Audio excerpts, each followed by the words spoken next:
एक समय की बात है। एक नगर में रमेश नाम का एक लड़का रहता था। वह लड़का बहुत ही गरीब परिवार से था।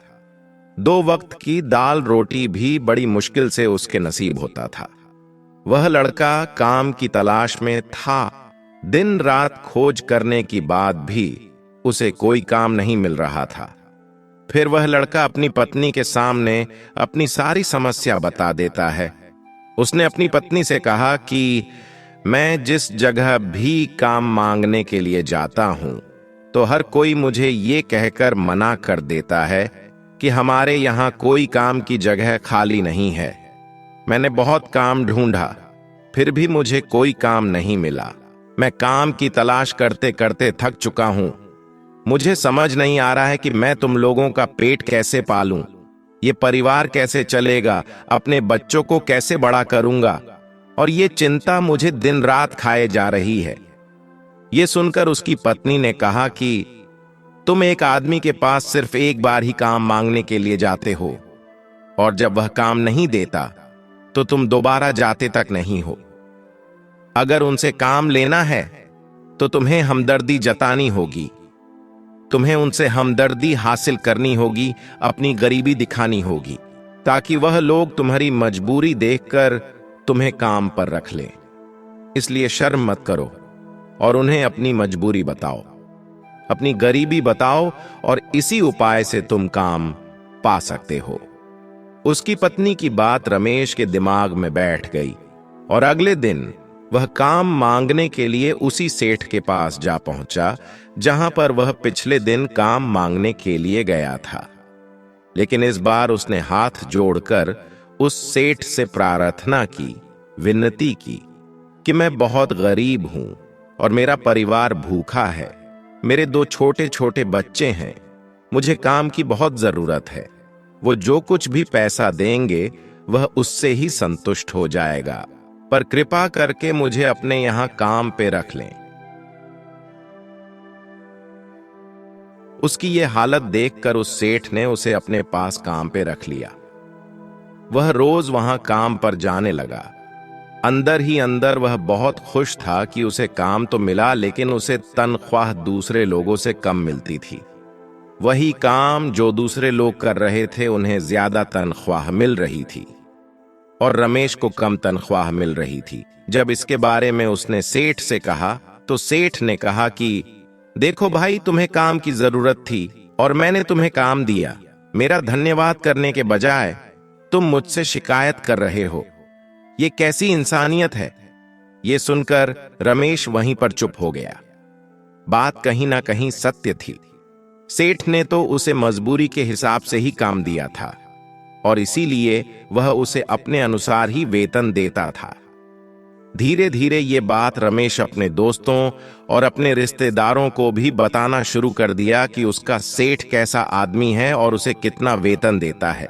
समय बीतता गया और रमेश पूरी लगन के साथ अपना काम करता गया, लेकिन अब परिस्थितियां बदलने लगी थीं। सेठ अब रमेश से दूसरे लोगों से ज्यादा काम लेता था और तनख्वाह कम देता था। ये बात रमेश के मन में बहुत खटक रही थी। वह दूसरों से ज्यादा मेहनत कर रहा है और उनसे कम तनख्वाह पा रहा है। इससे उसके अपने आत्मसम्मान को बहुत चोट पहुंची। अब धीरे धीरे उसका मन काम से हटने लगा। उसका मन काम में लगता ही नहीं था। जाहिर सी बात है कि ऐसी जगह किसका मन लगेगा जहां आदमी को अपने आत्मसम्मान के साथ समझौता करना पड़े। इसलिए जल्द ही उसने वो काम छोड़ दिया और वह घर पर खाली बैठ गया। अब उसके पास घर का खर्चा चलाने के लिए भी पैसे नहीं बचे। इसलिए उसने अपने रिश्तेदारों और दोस्तों से सहायता मांगने शुरू कर दिया। लेकिन उसके दोस्त और उसके रिश्तेदार उसके सामने तो उसे दया का पात्र समझते थे, उसे दिलासा देते थे, लेकिन उसके पीछे उसका मजाक उड़ाते थे। वह कहते थे कि कितना बेवकूफ है, सेठ ने इतना काम लिया और बेचारे को पैसा भी नहीं दिया। अगर हम इसे पैसे दे दें तो ये कल हमारा पैसा वापस भी नहीं कर पाएगा। इसकी पैसा देने की हालत नहीं है।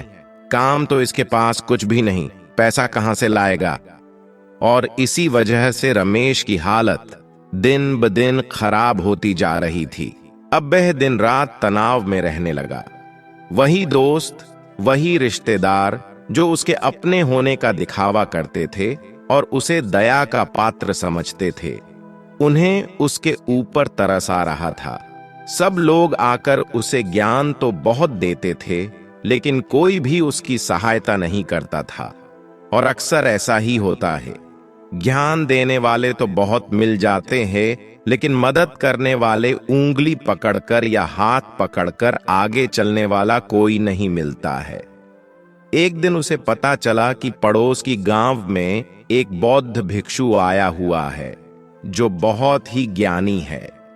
रमेश इतना तनाव में था कि उसे कोई रास्ता ही नजर नहीं आ रहा था। इसलिए वह बौद्ध भिक्षु के पास पहुंच जाता है। वहां जाकर सीधा बौद्ध भिक्षु के पैरों में गिरकर रोने लगता है।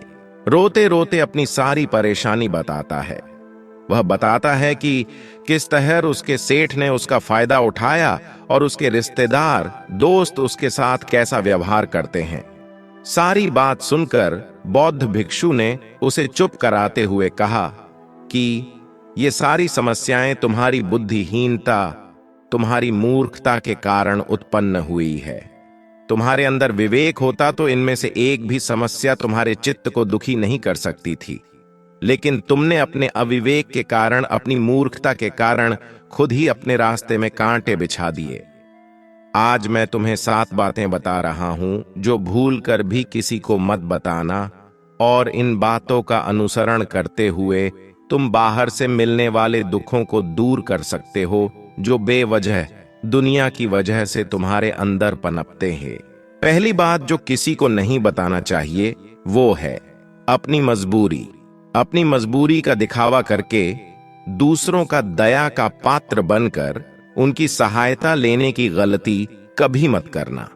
हो सकता है कि आज वह तुम्हारी मजबूरी देखकर तुम्हारी सहायता करें, लेकिन कल वह तुम्हारा फायदा उठाने में भी दोबारा नहीं सोचेगा, और अगर फायदा नहीं भी उठाएगा तो भी दूसरों के सामने तुम्हारा मजाक बनाने में वह आदमी कभी नहीं सोचेगा। इसलिए कभी भी अपनी मजबूरी का दिखावा ना करे। अगर घर में 2 सूखी रोटी है तो वही खाकर सो जाओ, लेकिन दूसरों को इसके बारे में भनक तक नहीं लगना चाहिए। जरा आप खुद सोचो, एक इंसान को मजबूरी बताने की क्या जरूरत है? या तो वो दूसरों से सहानुभूति पाना चाहता है या उनसे कोई आर्थिक मदद चाहता है, लेकिन दोनों ही परिस्थितियों में आप देखो तो दूसरा आदमी आपका फायदा उठाने में दोबारा नहीं सोचेगा, और अगर वह फायदा नहीं भी उठाएगा तो भी अपनी नजर में तो आपको वह मूर्ख ही समझेगा और दूसरों के सामने आपका मजाक तो जरूर बनाएगा। इसलिए अपनी मजबूरी के बारे में किसी को मत बताना। दूसरी बात जो किसी को भी नहीं बताना चाहिए वो है अपने अतीत की गलतियां और भविष्य की रणनीतियां। जरा सोचो कि अगर हम अपने अतीत की गलतियां किसी दूसरे को बताते हैं तो उसका क्या प्रभाव होगा। वो गलतियां ठीक तो नहीं की जा सकती, तो जाहिर है उन्हें बताने की क्या जरूरत है। आप अपने अंधेरे पक्ष को खुद दुनिया के सामने बता रहे हैं, खुद अपनी गलतियां दूसरों के सामने बता रहे हैं। इससे एक आदमी की नजर में एक चरित्र गठित हो जाएगा और वह भविष्य में आपको हमेशा उसी नजरों से देखेगा। इसलिए किसी भी आदमी की नजर में अपने चरित्र को गठित मत होने दो, और जरा सोचो कि आप व्यर्थ में ही अपने भविष्य की रणनीति दूसरों के सामने बता रहे हो। जो लोग आपके काम का हिस्सा ही नहीं हैं, उनके सामने अपने भविष्य की रणनीति के बारे में ढिंढोरा पीटने का क्या फायदा। वो लोग आपकी सहायता तो नहीं करेंगे, लेकिन आपकी भविष्य की रणनीति में बाधा जरूर बन सकते हैं। आप खुद अपने विवेक का इस्तेमाल करिए और सोचिए कि आपके साथ भी ऐसा हुआ कि आपने अपने भविष्य की रणनीतियां किसी को बताई हो और वह रणनीति कभी भी कामयाब ना हुई हो। जरा गौर से सोचिए, याद आएगा। तीसरी बात जो किसी को भी नहीं बतानी चाहिए वो है घर की बातें। जो भी हमारे घर के अंदर आपस में बातचीत होती है, हमारे माँ बाप के साथ, हमारी पत्नी के साथ, हमारे बच्चों के साथ, हमारे भाई बहनों की बात, वह बातें परिवार ही तक सीमित रहना चाहिए। अगर आप ये बात दुनिया के सामने बताते हो तो दूसरों को आपके घर में घुसने का एक मौका मिल जाता है और वह इसका फायदा उठाने से कभी भी पीछे नहीं हटते। वह आपके परिवार के सदस्य को आपसे दूर लेकर जाने की कोशिश करेंगे। अक्सर ऐसा होता है, हम समाज में देखते हैं कि हम अपने घर के झगड़े को कम करने के लिए उन झगड़ों को अपने पड़ोसी या दूसरे रिश्तेदारों को बता देते हैं, लेकिन इससे आपको सहायता कभी नहीं मिलती, बल्कि आपके घर का झगड़ा और ज्यादा बढ़ गया होगा और जाहिर है वह बढ़ेंगे। अगर आप अपने माँ बाप की बात दूसरों को बताएंगे तो आपके माँ बाप को बुरा लगेगा कि हमारा बेटा हमसे पूछे बिना दूसरों को ये बात बता रहा है। इसलिए अपने घर की बातें और अपने घर के लड़ाई झगड़े किसी के सामने मत बताना। अगली बात जो मैं आपको बताने जा रहा हूं, जो किसी को नहीं बताना चाहिए, वह सुनने पर अजीब लग सकती है, लेकिन उसका सत्य भी मैं आपको एक तर्क के माध्यम से दूंगा। चौथी बात जो किसी को भी नहीं बताना चाहिए वो है अपनी आमदनी। जरा सोचिए कि आप अपनी आमदनी अपने दोस्तों को बता देते हैं तो जब आपके दोस्तों को जरूरत पड़ेगी तो वो सिर्फ आपको ही याद करेंगे, क्योंकि उनको पता है कि आपकी आमदनी ज्यादा अच्छी है तो आप ही उनकी मदद कर सकते हैं। इसलिए ज्यादा लोग आपसे सहायता मांगेंगे और जब आप उनकी सहायता नहीं करेंगे तो वो सोचेंगे कि इस आदमी के पास पैसा है, मेरी सहायता कर सकता है, लेकिन यह सहायता कर नहीं रहा है और इसलिए आपकी आमदनी दोस्तों के बीच एक झगड़े का कारण बन सकती है। कम आमदनी होगी तो लोग मजाक उड़ाएंगे और ज्यादा आमदनी होगी तो लोग आपसे सहायता मांगेंगे। इसलिए आपको आपकी आमदनी बताने की कोई जरूरत नहीं है। पांचवी बात जो मैं आपको बताने वाला हूं उसे अपनी गांठ बांध लेना और किसी को ये बात मत बताना। वो बात है अपनी कमजोरी और अपनी ताकत।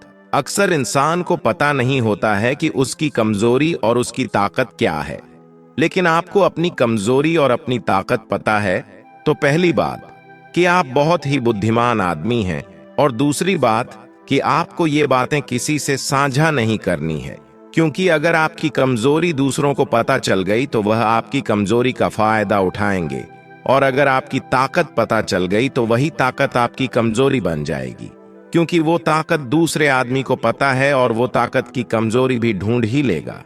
अपनी कमजोरी और अपनी ताकत अपनी पत्नी या अपने पति को भी नहीं बताना चाहिए, क्योंकि इसके बाद आपको घर में हमेशा दब कर रहना पड़ेगा। छठी बात जो किसी को भी नहीं बताना चाहिए वो है अपने मित्र और अपने शत्रु।